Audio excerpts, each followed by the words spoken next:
What's up YouTube, it's your boy Will Ryder back at you with another video, and today I'm going to use newer technology to make some old school tools. More like a toolbox. So I've already made one.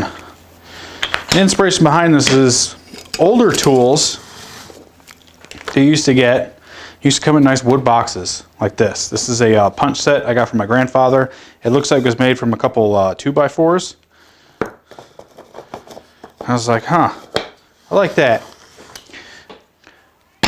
I got a new socket set, deep well 1/4" drive sockets, and I don't like the clips. I think I threw both of them away. Little plastic clips it came with. These are the Cobalt ones. So just messing around yesterday in the garage, I made this. This is actually 2 pieces. They're all that size. These are glued together, individually CNC'd the holes through it, and then the lid fits on it well. The sockets come out nice and easy, and they don't move around too much in there, and it closes really well. I have those are the standard ones. I have the metric ones, and the fabled 10mm. I think I'm going to plate this in copper, make it look gold. I decided I'm going to put these 2 sets together into one box. So I got some bigger pieces of walnut here. This is all scrap. This I paid for like a short, like 3-foot board. I think it was 12 bucks. And I got the other end here glued up. I need about an hour before we can start working on it. And in the meantime, I have the software up here to do the cutting. I already got all the metrics in there. I deleted the standard one already, but I still have all the measurements here that I need. And something interesting I'm doing with this project is I'm using all metric because it was the caliper I had here. The other one's upstairs, the one that measures inches. So I think metric's pretty easy. It's easy to divide things and subtracting. I wouldn't use it regularly. I do have one of these Canadian tape measures over here that I had bought accidentally while I was in Japan. That is, oh, we're zoomed in, you can't see it. Yeah, a metric tape measure, bought accidentally in Japan. It's never been used for anything. I didn't even use it for this project. Just the calipers. So while the glue's drying, I'm going to finish drawing up the drawing there in easel. I'm not actually going to show you that because it's kind of boring. It's pretty simple. Type in the size you want the circle to be, position the circle where you want it to be, how deep you want the circle to be, and then you mount it in the machine, hit go, and then you get a circle. I did a very good job with this set. I made all the holes a 1/10 of a millimeter bigger than the size of the socket itself, so I don't know how accurate this machine is, but there is a little bit of friction. When all the sockets are in there, they come out just fine.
Start with the standard sockets.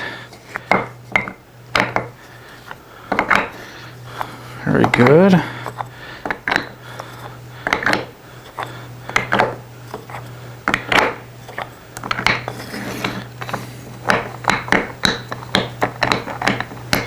Ooh, that one's kind of loose, but good. So metric now.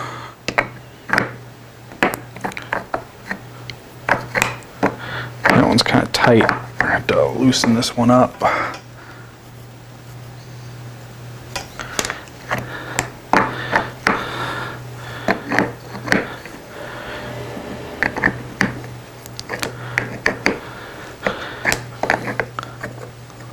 We'll spot down towards the middle. This one too. Means I get loosened up.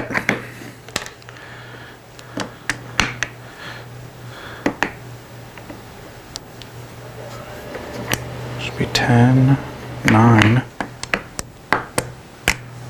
Okay.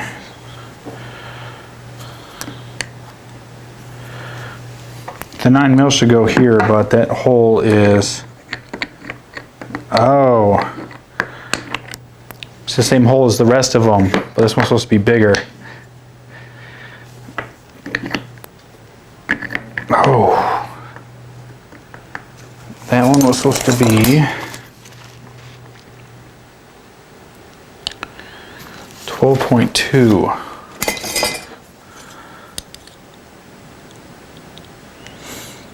And I have a 13.2. It's a whole millimeter too small.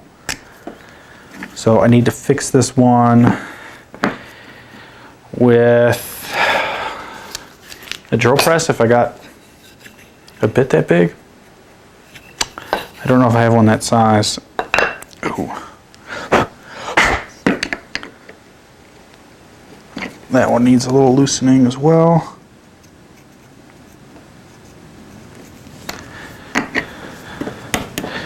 See if the lid fits. Oh man! It's not going down all the way.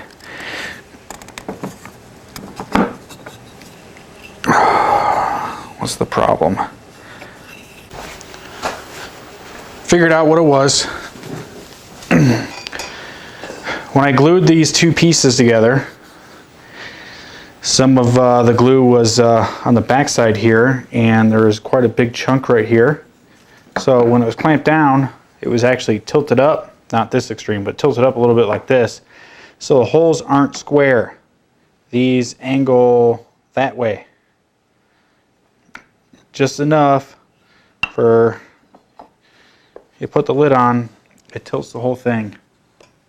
And all but the center metric ones have that effect on it. I put all these in, it does the same thing. And then I put all the standard ones in, and it tilts the same way. So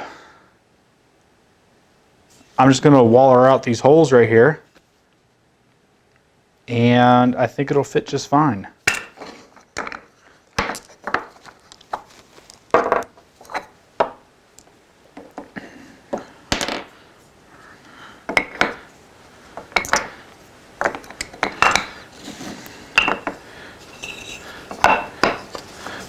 And the center ones don't bother it, and I think it's because it's cut for the size of the base, and the tips are a lot thinner. So it's got plenty of room to, I don't know if you heard that burp or not, but excuse me. I think once it is wallered out and this fits tight, it's going to look good. And I got a bunch of magnets. I'm probably going to put a magnet on each side here to hold that lid down, but I got to get it fixed first, and then we'll move to that. Got everything fitting right, and even got the 9 mil in there, and got it shaped. Just ran it through the table saw. Sorry, I'm a little frustrated now, and now we get to start the lid over because the top tweaked a little bit. There's a little bit of movement because I had to tear it up that much to get it to fit right. And we cut through. We didn't even cut through, it just got close enough that a chunk of the grain flew out. This is super frustrating because the top was the top for a reason. It was the prettiest piece, and all the grain matched this way. Oh, that's not even the right piece. I got another piece sitting around somewhere, enough to make another lid, probably 2 more lids. But it's not gonna match like the rest of it did. And I will do that tomorrow. It's been a late night. I decided, screw it. It's my box. I'm not selling this to anyone, so I'll deal with my little boo-boo. I ran across the table saw a few more times and got some corners that aren't even because it's not square. If that isn't obvious already. Yeah, I'm not going to remake the lid. I like it. It's mine. The top still looks nice. I'm going to go throw some of that beeswax, linseed oil stuff that I have and see how it looks. So we are wiping it down. You'll see the finished product here in a minute. I do plan on making another one that holds the actual ratchet, the extension, the universal joint, and one of those little finger ratchets, the ones without the handles. You can get in the real tight spots with it. And just have the whole socket set in a nice box similar to this. I'll probably just do it for the regular short sockets, not the deep ones like these. I hope you enjoyed the video. If you did, give us a thumbs up. If you didn't, let me know what you thought in the comments below, and I'll see you next time. Appreciate you.